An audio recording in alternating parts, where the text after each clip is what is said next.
Magandang araw sa ating lahat. Ito naman po ang inyong lingkod, ang munting tinig ng ordinaryong Filipino all the way from Sultan Kudarat Province. Kung kayo po ay bago sa ating munting tinig channel, huwag kalimutan mag-share, mag-like, at the same time mag-subscribe. So wala lang patumpik-tumpik pa, pag-usapan natin itong pagbisita po ng ating mahal na Pangulong Bongbong Marcos. Oo, kasi nagkaroon po sila ng inspection dyan sa may Kamalanigan Bridge na sadya namang nakakamangha at napakalaking tulong po sa mga mamamayan na kung saan po dyan itinayo ang tulay na pinag-uusapan po natin. So ano po ba ang kahalagahan nito? Okay, ano po ang maitulong nito sa ating mga kababayan dyan po sa may area na kung saan itinayo po ang Kamaligan Bridge sa may Cagayan de Oro. Okay? O, sa may Cagayan ha, sa may Cagayan, tandaan niyo po yan. Sana po sa ating mga kababayan ng mga taga-Cagayan, tingnan po ninyo ang napakaganda no, na Kamalanigan Bridge. Okay, so ano po yung mensahe na ipinapaabot po dito mga kamunting tinig? Ano po ang kahalagahan ng tulay na ito? Ano po ang goal and objectives nitong infrastructure projects under po kay Pangulong Bongbong Marcos? At ano na po ba yung update? So kamakailan lamang nagkaroon po ng inspection. Tiningnan, no? Tiningnan po yung struktura. Pero dapat maunawaan po natin na yan po ay bahagi po ng pagpapaunlad. Okay? Yan po ay pagpapaunlad ng infrastruktura para sa ano? Para kanino? Para sa mga kapwa natin Pilipino dyan po sa area na yan. Oh, yung pagpapaunlad ng infrastruktura para sa tao, yan ang goal ng ating mahal na Pangulong Bongbong Marcos. Kaya nga sa pamamagitan po ng Kamalanigan Bridge, ito ay patunay na layunin ng administrasyon na ito under Pangulong Bongbong Marcos na maghatid ng siyempre mabilis, ligtas at maginhawa na biyahe para po sa mga mamamayan ng Cagayan. At nang siyempre makakabenepisyo din doon, mga kamunting tinig, ang kanilang mga karatig bayan. So yan man naman talaga yung role pagpagawa ng tulay para nang sa ganon mapabilis ang transportation.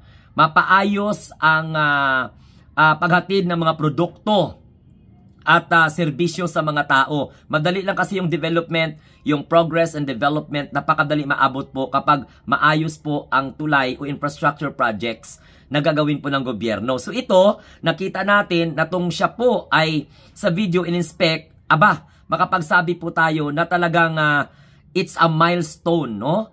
Sapagkat mas pinapabilis yung koneksyon ng kalakalan. Ganun man talaga, siyempre, mayroon pong mga farm to market road, tapos yung mga bridges na nagdudugtong sa kabilang bayan at sa karatig bayan, no? So, tandaan po natin na isa po yan sa mga mahahalaga. Alam mo, kung walang korupsyon, ganito kaganda. O, actually nga, mayroon pang pinagawa, no? Itong dam na kung saan talaga mga kamunting tinig ay napakaayos. I-discuss din natin yan sa sunod po na mga pagtatalakay natin. Pero dito muna tayo mag-focus mga kamunting tinig sa infrastruktura na itinayo dyan po sa may Kamalanigan Bridge sa may Cagayan. At nakadibenepisyo doon sa mabilis na transportation, okay, ay yung mga kamunting tinig, taga-Cagayan at mga karatig bayan po nila.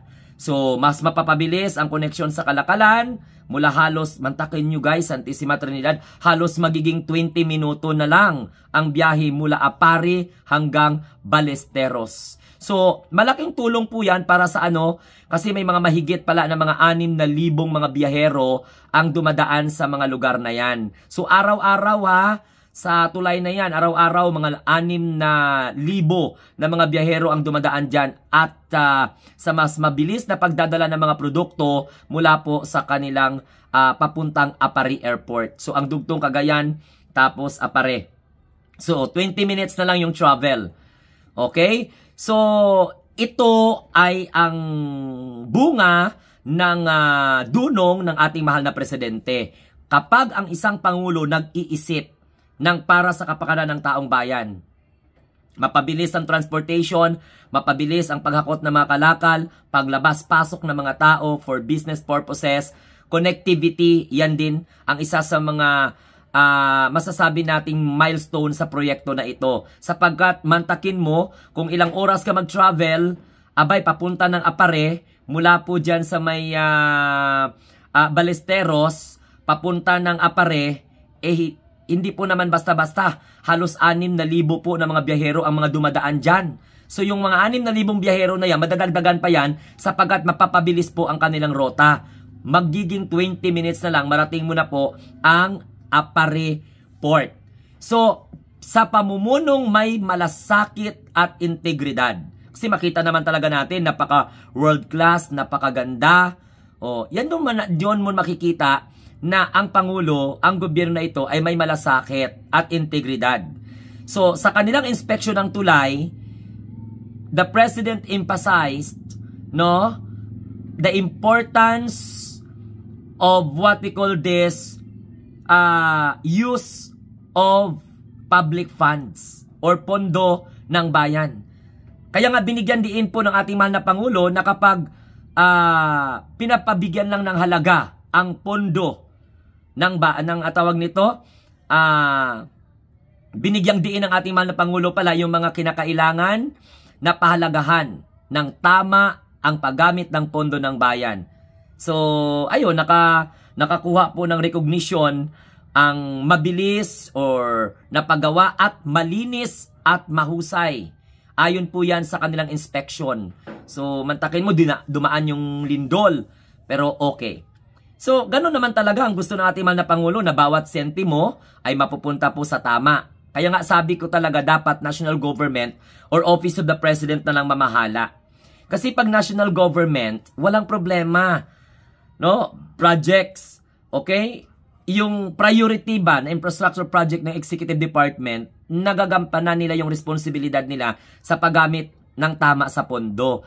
Pero itong mga proyekto na ginawa ng mga district engineer, itong mga regional director, naku, ito ata yung sumpa sapagkat wala na, isakim na sila sa pera, impluensya, kaya nakakapag-submit sila ng mga report na kung saan ay completed, but honestly, wala pong nasimulan. Kung magsimulan man, kasimula lang 2 weeks or 1 month after the investigation. So madali po masabi natin na minamadali.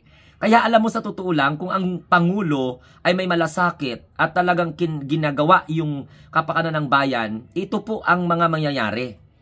Iba naman po yung mga substandard kasi nga po, hawak po yun ng mga sindikato sa DPWH, nakipagsabuatan po sila sa mga district engineer na sila yung gumagawa ng project, isa-submit po sa ahensya nila sa mother office, pagkatapos ilalagay po doon sa National Expenditure Program. So, tandaan po natin na bawat sentimo ay mapupunta sa tama. At yan ang sinasabi po ng ating mahal na Pangulo, na kung saan isang konkretong hakbang ng bagong Pilipinas na may pananagutan at tapat sa serbisyo. Kaya di ba sabi ko nga sa inyo, kapag ang Pangulo or kapag ang pamahalaan ay may malasakit at integridad, walang ibang iniisip, kundi na ang bawat sentimo ay mapupunta po sa tama. At yan po ay isang konkretong hakbang, okay, o halimbawa ng bagong Pilipinas na may pananagutan at tapat na serbisyo. So ngayon, mayroon pong transparency and at the same time accountability. Palagi po yung pinag-uusapan po natin. So, sa bagong Pilipinas na simbolo, ang proyekto ay hindi lamang po mga kamunting tinig tulay sa pamamagitan ng mga lugar, kundi naging tulay din po ito tungo sa pagbabago, progreso, transparency, at the same time tiwala ng mga mamamayan sa ating gobyerno. So, mga kamunting tinig, yan po ay isa sa mga infrastructure projects ng ating mahal na Pangulo. And take note po yan, napakaganda po na isipin na mayroon tayong Pangulo na pinapahalagahan ang sentimo. Pero yung mga walang hiya na mga sangkot sa flood control program, nakipagsabuatan sa mga contractors, o ngayon pati na nga si Bongo ngayon, tatay naman ang iniimbestigahan, bakit si Bongo ang nag-react? Ano ba yan? Kasi may possibility na connected ang mga diskaya doon sa CLTG construction. So ngayon, kung tatay lang naman ni Go ang iniimbestigahan, Ayon po sa utos ng Ombudsman sa Department of Public Works and Highway na imbestigahan na, titingnan na po ano ang kaugnayan, anong koneksyon ng mga diskaya dito po sa CLTG Constructions na kung saan ay talagang very evident at yun po ay pagmamay-ari di umano ng lolo po ni Christopher Lawrence Go. Yan, nakalimutan ko yung letter T kung ano ba ibig sabihin yan. Tesoro ata? Basta. Ganun po mga kamunting tinig. So ayan ha, congratulations sa ating mahal na Pangulong Bongbong Marcos sa kanyang kakatapos lamang po na inspeksyon dyan po sa may Kamalanigan Bridge na matatagpuan po sa Cagayan. Na kung saan ito po talaga ay magpapatunay na ang layunin ng administrasyon ni Pangulong Bongbong Marcos ay maghatid ng mabilis, ng ligtas at maginhawang biyahe para sa mga mamamayan ng Cagayan at mga karatig bayan po nito. So maraming salamat. Once again, ito po ang inyong lingkod, ang munting tinig ng ordinaryong Pilipino na nagsasabi, tayo po ay ang mga bagong Pilipino sa bagong Pilipinas. Kaya huwag kalimutan mag-share, mag-like, and subscribe. Have a nice day. God bless everyone. Mabuhay po tayo, mga bagong Pilipino, again, sa bagong Pilipinas.